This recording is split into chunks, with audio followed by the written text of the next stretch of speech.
Hello everyone, welcome to Season 12, Episode 24 of the Ubuntu Podcast. This week we're going to discuss the Pine Phone and Pinebook Pro. We'll also have some command line love, and we'll have some listener feedback. And my name's Alan, and with me today I have my good friends Mark. Hello Mark, how are you doing? Hello Alan, I am well, thank you. I've been anchoring myself down so I don't get blown away in the high winds this week. It's a bit blustery, isn't it? Yes. And Martin. Hello Martin, how are you doing? I'm very well, although this rather dangerous knife has become a sort of impromptu fidget toy on my desk. I really need to move it out of harm's way before I... Probably not good when it's really windy. You don't really want that blowing around, do you? Right, indeed. Other than knifing things, what have you been up to, Martin? I have been playing computer games, specifically Fall Guys. Now, I have seen Fall Guys talked about a lot on their internets, but Yes. I haven't actually seen it or played it myself. What is it? It's just brilliant fun. I think that's the most important thing to take away for this. It is just lots of fun. So it's a Windows game, but it works on Proton. So I bought it through Steam, and I just told Steam, use Proton for anything that's not Linux, and it works splendidly. I am informed that the minor issues I've encountered are issues in the game itself, not the Linux support. But the concept is, it's a bit like It's a Knockout. It assembles 60 people at the start of the game, and the opening event is like an obstacle course race. And you are 60 jelly bean floppy characters, and you all have to race and fight your way to the end. And the first 40 something participants qualify for the next level. So as you progress through 5 levels, the field of participants is, reduced through, not qualifying. And it's a whole bunch of team games and all sorts. It's brilliant fun. So you called it It's a Knockout, from the 70s, and I think the common parlance for it is Battle Royale, is what they call it. It is a battle royale, yes. I was going to say Takeshi's Castle. Yes, that as well. Yes, I've heard people talk about that. I have no idea what that is because I know it's a knockout from the 1970s. The characters operate in a similar way to a game called Gang Beasts, where they're kind of floppy and they can roughly grab things nearby and jump and lollop about, and they're a bit jelly-like and a bit blob-like. Yeah. But it seems quite hilarious that, you've got loads of people on screen at once and you're all fighting against each other to get to a common goal. And, if you grandstand a bit, you fall behind and you lose. And if you make the wrong choices, you lose. I watched you. How long was that live stream you were playing this game? I've done 2, but they've been about 3 or 4 hours long, both of them.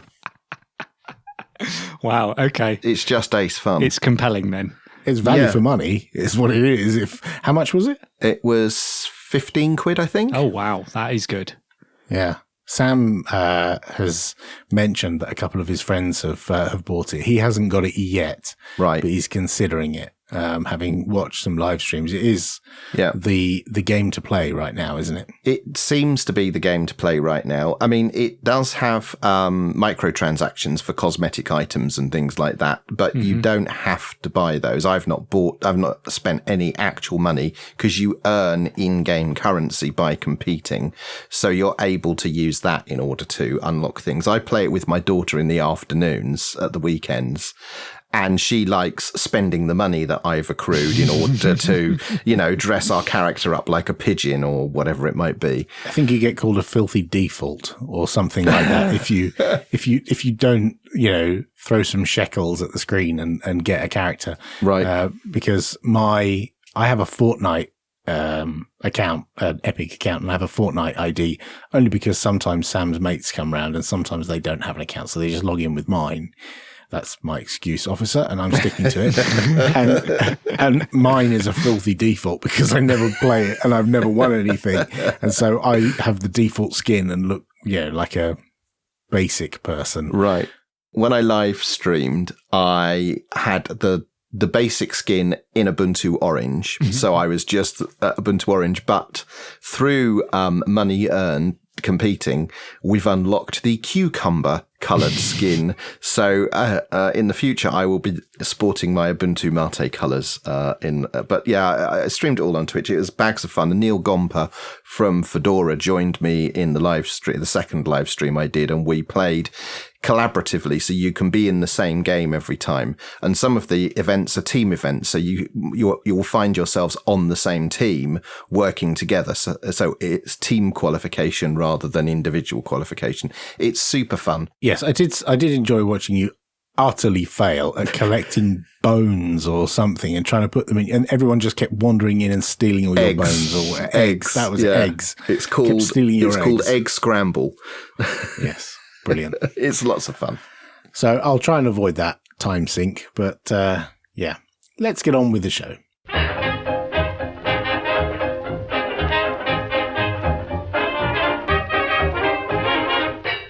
So recently, the lovely people over at Pine, you may have heard of them, they've made laptops and phones, sent me a Pine phone and a Pinebook Pro. Ooh. And I thought we should have a little chat about that because I've had a little bit of a play with them. I've had them for a couple of weeks.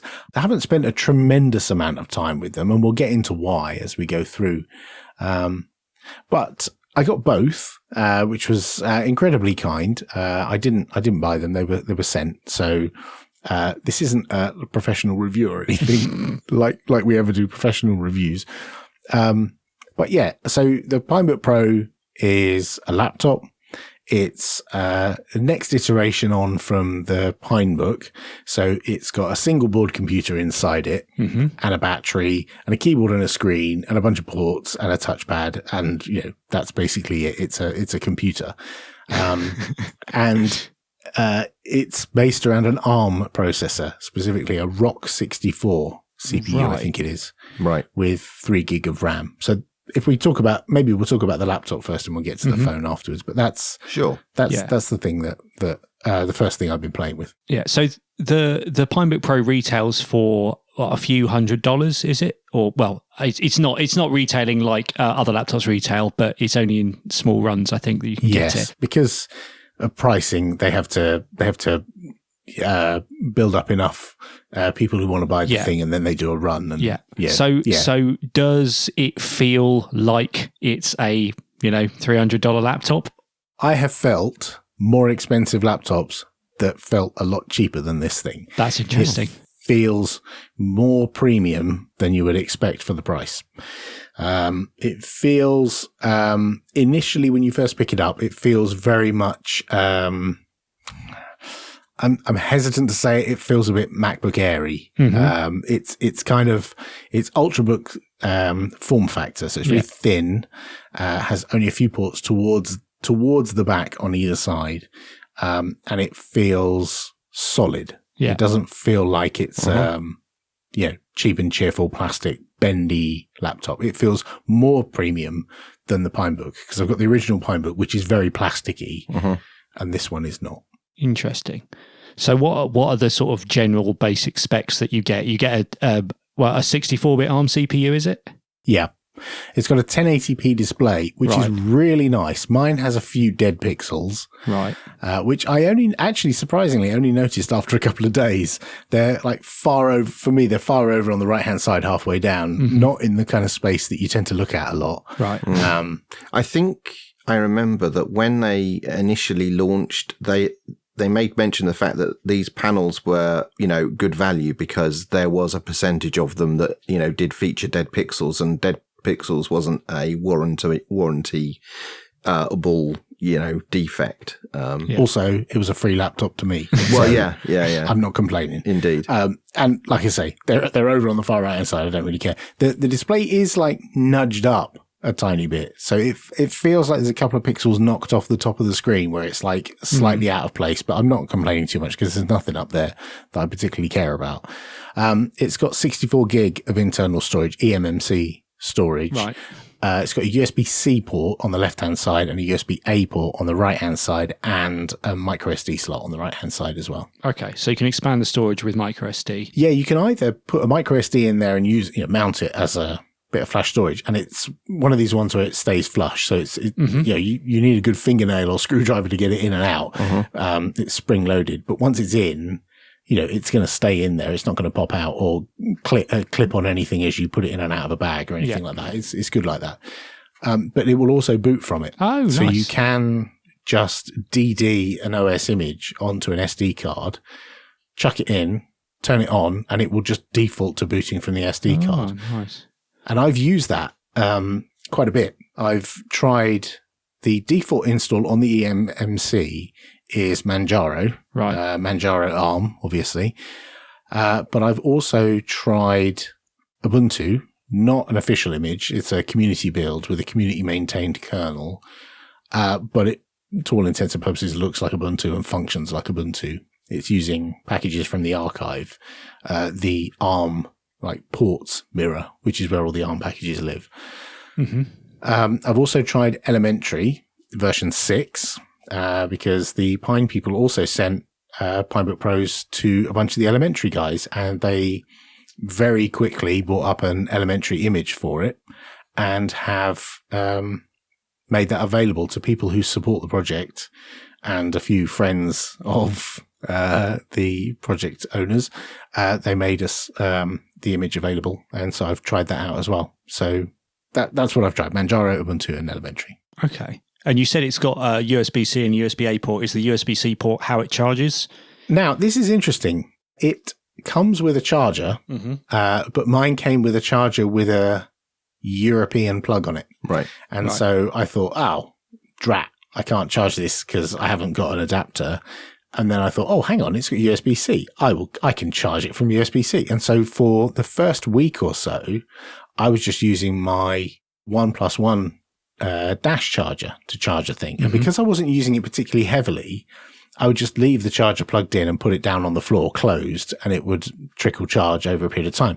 But I actually looked into it a little bit further, and actually it doesn't charge very well over USB-C. I've tried charging from my dash chargers, 2 of them, and I've also tried charging from a battery over USB-C, and it seems to charge very, very slowly. I think not enough to charge while it's powered on. Right. I don't know if I need some 45 watt USB-C charger. So I dug out an adapter, and I've now plugged the laptop in, and over the proper barrel connector, straight barrel connector, it takes about 5-6 hours to charge up from 0 to 100%. And how long does it last? It's really tricky to figure out. Yeah. Because I haven't used it super in anger. One of the questions I thought about, when I chatted to you guys about me getting it first, one of the suggestions you said was, can you use it as a daily driver? And the short answer is maybe. If your work is web-based and or terminal-based or text editor-based, probably, yeah. So long as you limit the number of tabs you have open. This thing has 3 gigs of RAM. You could create some swap, but I think it would start to struggle around about there, because modern browsers and modern JavaScript-heavy web pages do struggle there. Yeah. I did find I could use Chromium. I installed the snap of Chromium and it worked fine. And I could use Gmail and the other things I use on a regular basis. And I use Mattermost and I use a terminal. And it lasted some hours. I couldn't give you a definitive number because I'm using it very differently than I would normally use my computer. I normally use a computer really heavily and probably burn through the battery in a few hours. Whereas this, I was sipping the battery because there's a lot of stuff you just can't do. There's a load of fat applications on my main laptop that I install that I just can't install on this thing because they're not available for ARM. Well, that's one of the things I was wondering about this, as a sort of general purpose computer, is how limited are you by the fact that it's an ARM machine? I mean, you mentioned that you can install Chromium from a snap. I mean, are all snaps available as ARM? A lot of them, I'm guessing, not. Well, some are, some aren't. It depends. But bear in mind that a lot of probably the most predominant ARM-based laptop out there at the moment is a Chromebook. Right. And they do everything in a web browser. Yeah. And so the vast majority of stuff that most people would use on a daily basis is probably accessible in a web browser. Right. So I could use Spotify in a browser, and I could visit YouTube in a browser, and I could use Google Docs in a browser, and my email in a browser. So really, I could probably get away with a good 80% of what I need to do in a browser. The things that I had trouble doing, things like Zoom, I couldn't use Zoom because there's no ARM build of Zoom. Right. And so and that rings true of a bunch of proprietary applications. Yeah. If there's a proprietary application that doesn't have an ARM build, that's it. You can't use it. If they've got a web version, you're okay. But the problem is you're limited in how many of these things you can leave running. And I'm quite blessed with the various laptops I have. Most of them have more than 8, more than 16 gigs of RAM. This thing's got 3. And so I had to really rein myself in and stop myself launching lots of additional applications. So I think if you're good at holding yourself back and maybe having a terminal and a browser tab open, and that's good enough for you to get by. If all you're doing is typing a single document and hacking on a bit of code, it's more than capable of doing that. And it's got a 1080p screen, which is really nice. Like, dead pixels aside, it's nice and brightly enough. And you can turn the brightness right down. Brightness controls work fine. It's a really, really nice display. Keyboard's not bad at all. You know, laptop keyboards generally bit garbage. This is not terrible. So, it's a usable little machine. And can you attach external displays to it?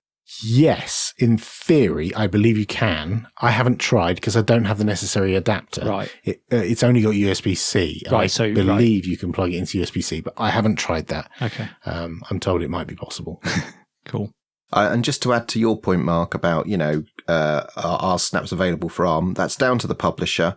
There are plenty of mechanisms for publishers to make ARM builds of their snaps, but in comparison, just about everything that's in the Ubuntu archive is available for ARM. So if you're using software from the archive, it's going to be there and it'll work. Cool. Yeah. It's I didn't really have a problem with getting hold of software. That wasn't my problem. The main problem was getting the thing charged up. I found it wouldn't retain a charge while it was in suspend. On a couple of occasions, I've put it to sleep, and then I open the lid and it's at 0 immediately. And that was frustrating because I'm used to just shutting a laptop's lid or putting it into sleep, waking it up hours later, and there still being hours left of battery in it. And this didn't do that. Now, I don't know if that's some kernel problem or some power management stuff that's not enabled or drivers or what. And it's entirely possible that could be fixed. But for me right now, that's a bit annoying, and I have to remember to keep plugging the barrel connector in to keep the thing charged up. Otherwise, I'm likely to open the lid to a dead laptop. I've got one last laptop question because I know we want to talk about the phone as well. Mm-hmm. Could you see yourself using this as like a light laptop to take to conferences and events? Because, one of the things I hate is all of the paraphernalia I have to carry around, when I go to things like that. And I've always liked the idea of trying to travel light. Yes, I could. If the USB-C stuff worked, then I would be delighted to be able to take my phone, which charges on USB-C, and the USB-C charger and the laptop, and just having so little to carry. It would also force me to not get distracted by other stuff running on my laptop, because I would only be able to focus on probably one browser tab on one terminal at a time. It's focus is not necessarily a bad thing. Not being able to have a ton of stuff open and notifications from all kinds of different places. I would be interested to try it out as a command line only system, or use a super cut down window manager, like use something like Regolith, i3 or something like that to really cut down on the graphical stuff, because it doesn't seem like any of the distributions that I tried really exercise the OpenGL side of things particularly well. Right. So I think there's driver kernel updates pending that might make that better. But that was a problem. The display felt sluggish a lot of the time, and I felt like In elementary, I would click an icon and have to wait a while for the App Center to load, for example, or I click something in the App Center and then wait, and I'm not sure if it's died or something's going on. And I don't know if it's a memory bottleneck or just the display or what. I don't know. But yeah, needs more work. So, the phone. Yeah. So the phone is similarly quite robust and feels somewhat premium. It doesn't feel like a cheap rubbish phone. It feels solid in the hands. It has a couple of cameras, USB-C charging port on the bottom. You can pull the cover off the back so you can get access to the SD card, and you can pull the battery out and replace the battery nice and easily. And it's very easy. You just get your fingernail under the corner and the back comes off really easily. Mine shipped with UB ports. I had some trouble with it. I think the image that shipped on this device was a little bit janky, and so I had to nudge it into a development track, so I got more bleeding edge builds, which means I now get more up-to-date builds on a regular basis. And it was quite nice having the familiarity of UB ports, Ubuntu Touch as was, given that I used to work on this. And so I'm familiar with this user interface and the paradigm of swiping from all the edges and so on. So there was some familiarity there. It also has a similar ROC 64 CPU. Mm-hmm. I think it only has 2 gigs of RAM. It doesn't have 3 gigs like the laptop. It's a quad-core ARM CPU. But it also has the capability to boot off the SD card. So you can pull back off, put an SD card in there with an OS on it, and boot to a completely different OS. And I tried that. So by default, the version that was shipped to me had UB ports, Ubuntu Touch, and there's an app store there with a ton of applications in it. There's a podcast downloader, there's a map application, there's games, there's all kinds of stuff in there. Much of it dating back to when we built Ubuntu Touch, and some of it updated since then. But I also tried a Debian-based image on the SD card called Mobian, I think it's called, which is basically Debian with the Phosh user interface that's created by the Purism people. Right. And that was interesting. It was an interesting change from seeing UB ports on this device. I was a little sad that it was super slow. In fact, the device is generally quite slow, both with UB ports and with Phosh on Mobian. It feels super sluggish when you're trying to navigate around and slide things around. You can feel that kind of rubber banding of when you move your mouse and the UI catches up behind you. It's very noticeable. And I don't know if that's GPU stuff that's not accelerated, or that's just the way it is, or there's some other software optimization that could be done. I'm sure there's tweaks that could be done, and they'll gain a few % here and there, no doubt. It'd be interesting to hear from the UB ports guys if there's anything they can do, and from Phosh whether they can make it faster. But I think it felt sluggish all the time. Did it work for doing the things that you do with a smartphone? Could you call, text, go online, that sort of thing? I didn't put a SIM card in it. So I only used it over Wi-Fi. Right.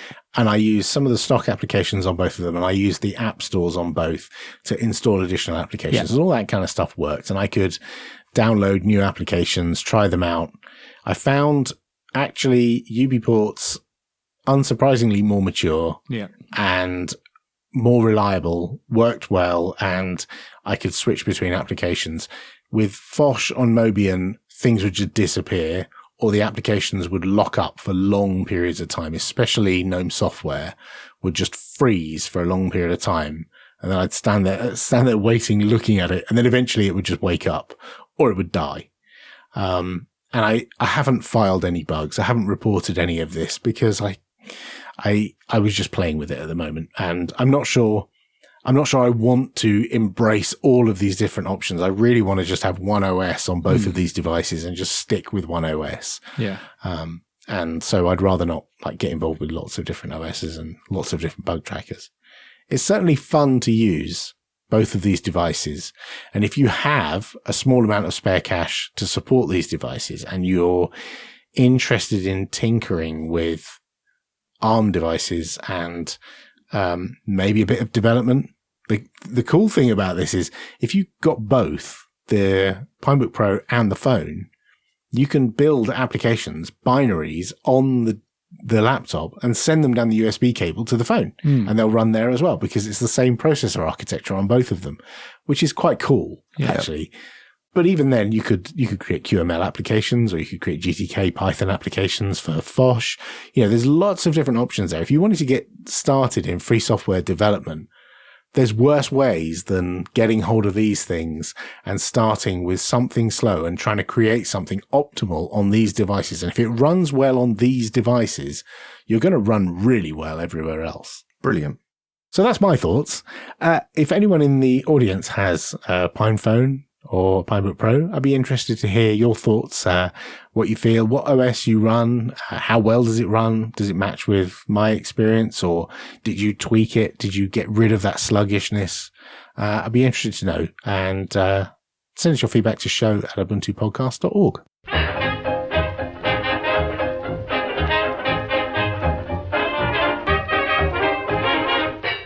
And now it's time for Command Line Lurv. And this one was sent to us by Keith Peters. And this looks like the command is typed the wrong way round. What's going on here? No.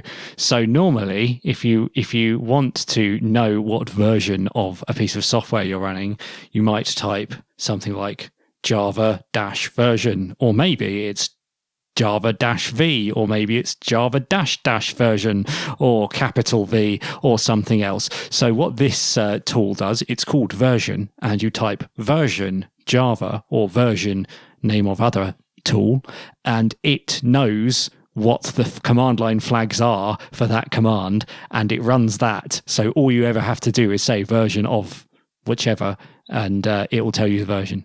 That's very clever. Yes. And is this something you can... Oh, yes, there's a contributions.md I see. Exactly. So if there's something which it doesn't know about... You can teach it. You can basically say, here are the flags for this tool, and then it will know about them. There are currently 107 known applications in the list. It's a shell script.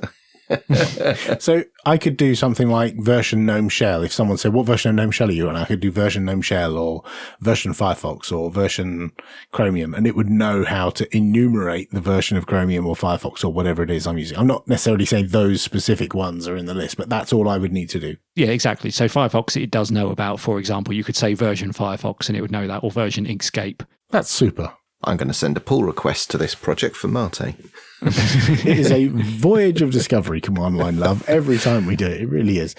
Thanks very much for that, Keith. Thank you for sending that in. And we look forward to any other Command Line Loves that you may have. Do feel free to send them to us.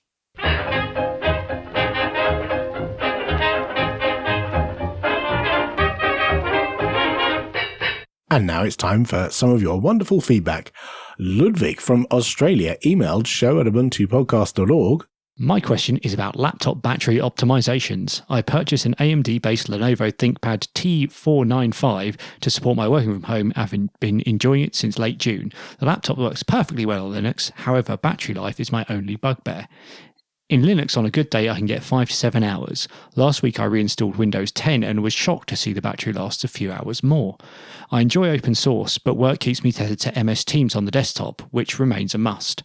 Teams is literally a killer app destroying every hopes of good battery life, and I might get 3 hours with lots of video calls. I've been tinkering with PowerTop and TLP, but they just make my USB stop working when on battery. I'm really enjoying 2004 and hope to stay on it, but other than not using Teams or carrying my charger around, what can I do?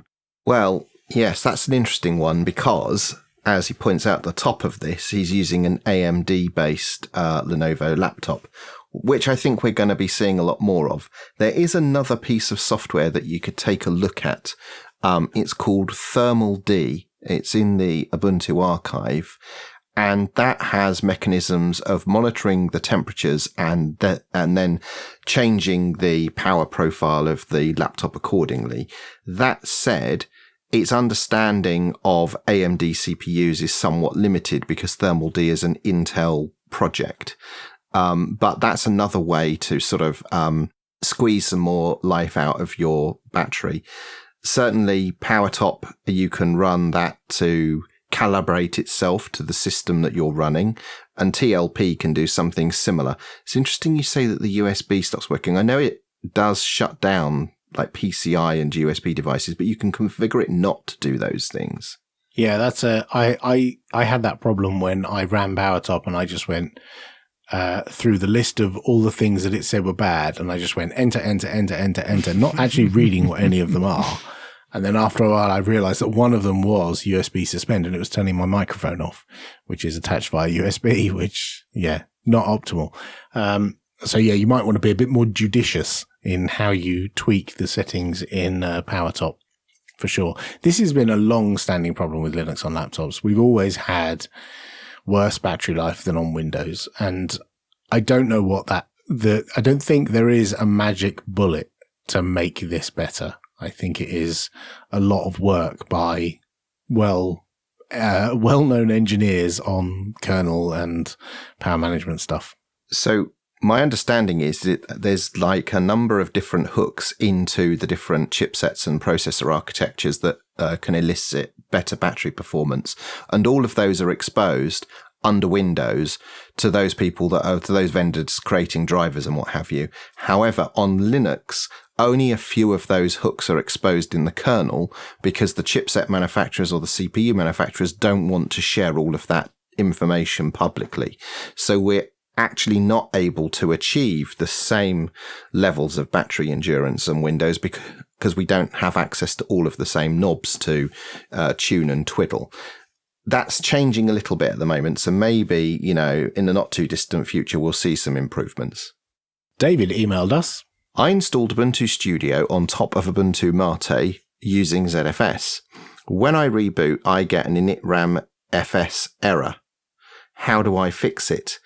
David did try asking in Telegram, but noticed some of the limitations of stepping into a fast-moving chat channel. So I think the best place for you to go to ask for help, David, is Ask Ubuntu. Yes, that is our standard answer for where to get help. I appreciate that there's a lot of experts in our Telegram channel, but if you catch it on a bad time... It's a conversation about roast potatoes instead. Yes, roast potatoes, cats, biscuits, beer. Depending upon the time of day, it's not great. 70s cartoons. Yes, all of these things. Ask Ubuntu is definitely the best way because there are experts who look at it and vote up the right answer. Definitely. Sorry to hear you had that problem. Leroy Sherto emailed us. With regards to your comments in episode 22 about appealing to communities in education, I don't work in education, but I'm a software developer primarily developing on Linux. I noticed that the computers at my local school my kids go to are still running Windows 7. These machines are generally used as web portals to the various educational resources. This use case feels like the perfect candidate for switching to open source. All they need is a base OS and a web browser.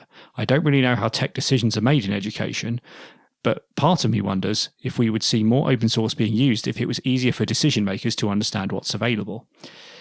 Is there a section of the FSF primarily focused on education? Do they publish any material specifically for schools in higher education? If not, I think we need an open education organisation or body with a website that publishes case studies on delivering education solutions using open source tools. Well, it's funny that you should say that because I used to work for such an organisation in the UK when it existed. And if you go to oss-watch.ac.uk, the website is still there. Unfortunately, it's no longer updated. And I did at one point produce a list of open source options for education, which sort of lists proprietary solutions which you might use for education and open source alternatives. One of the big problems here is where you say about technical decisions being made in education, particularly in schools. It differs between country and jurisdiction and so on. I mean, a lot of the time in the UK, schools don't get a huge amount of choice what they buy. The local education authority provides what the options that they get. in other circumstances, it's kind of they get what they get sold, and no one is selling them open source solutions. If there's a case where, a web browser and internet access is going to do the job, they're going to get sold a Chromebook at the moment. They're not going to get sold an open source thing, because there aren't people marketing an open source solution at a price point that schools are going to buy. Also, the admin tools play a big part. Being able to control access to stuff and being able to determine, which features are enabled and disabled are things that are just missing from most Linux distributions. So it's just not possible. Edward left a comment on our website. Kudos on making Ubuntu Mate 2004 for the Raspberry Pi 4. However, I was disappointed that unlike these other distros, Ubuntu lacks two significant features: booting from USB devices and overclocking via boot/config.txt. Are these features actually missing from Ubuntu Mate, or just some hidden way to configure them? So, let's start with the first one, USB booting. In Ubuntu 2004, it is not possible to boot from USB devices because we're using U-boot as the bootloader. In 2010, the Groovy Gorilla, we are making the change so that we use the Raspberry Pi Foundation bootloader, and therefore you will be able to boot from USB devices in 2010 and onwards. We're not going to be backporting that capability to 2004. So hopefully that answers that question. And with regards to overclocking, yes, you can certainly do that. You would put the same overclocks into the configuration file that you would place in there for Raspberry Pi OS or any other distribution. I've done that successfully. I have mine overclocked to 2.1 gigahertz and 700 megahertz for the GPU. Works just fine. The location of the file is different though. In Ubuntu, it's in /boot/firmware, and you will find the configuration files in that location. Rito left a comment on our website. You spoke about a shop called Little, and I was wondering what kind of store this is. I'd never heard of it, but you all seem to be familiar with it. And then Stuart enlightened me by mentioning Aldi. Ah, Aldi and Lidl, German stores. Now I understand. However, Lidl is pronounced like the city Leeds. A rather long I, like Lidl. You're not going to get me to change that. It's Lidl and Aldi. That's all I'll say. In the UK, their slogan is, they'll say something like, big on summer, Lidl on price. Yeah. It doesn't work when it's Lidl on price. Yeah. The sign just outside my local one says just a Lidl further. So they have very much embraced that pronunciation. Sweet. Finally, Torrin Doyle left a comment on our website. I wish you would reply to comments. It rarely happens. This is a reply. Basically, Torrin, yes, you are correct. We don't often take the time to read comments on the website and respond to them on the website. We do, however, discuss in Telegram quite a lot. And that's all of your wonderful feedback.